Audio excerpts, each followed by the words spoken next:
One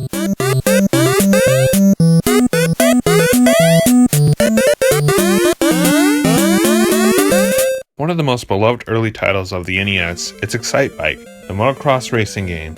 After Nintendo's pole position clone F1 Race, they definitely needed to change it up. So they made a racer based on racing on a straight line, making, in my opinion, a much better game. So you control a motocross racer who races on a multiple lane raceway with bumps and ramps and dirt patches.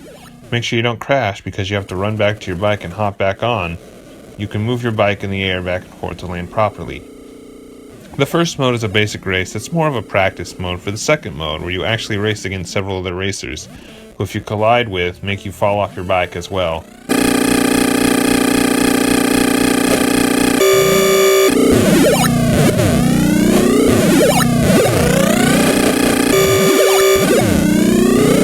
While there are racers on the field, it's not based on position, it's more like based on your time. So to go faster, you hold down the B button, but be careful, if you overheat your engine, you'll have to wait for it to cool down. So it provides some challenge to keep the engine from overheating while reaching first place. Thankfully, there's an aero panel that'll automatically cool your engine, somehow. In fact, if you see it, you might think you'll go faster. Sadly, it doesn't. And of course, the standard of the game, the level editor. That's kinda mediocre. But it's still novel to build your own courses that doesn't feel condensed like Load Runner or Nuts and Milk did.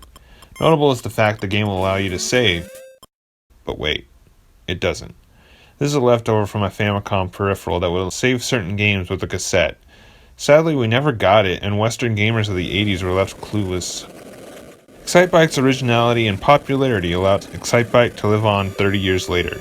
And compared to F1, it's obviously the better game thanks to the better track design with replaceable set pieces than the bland racetrack, which also allows strategic elements. While Excitebike is mainly known for the NES title, Nintendo actually released several sequels and spin-offs every once in a while. So Excitebike will race on.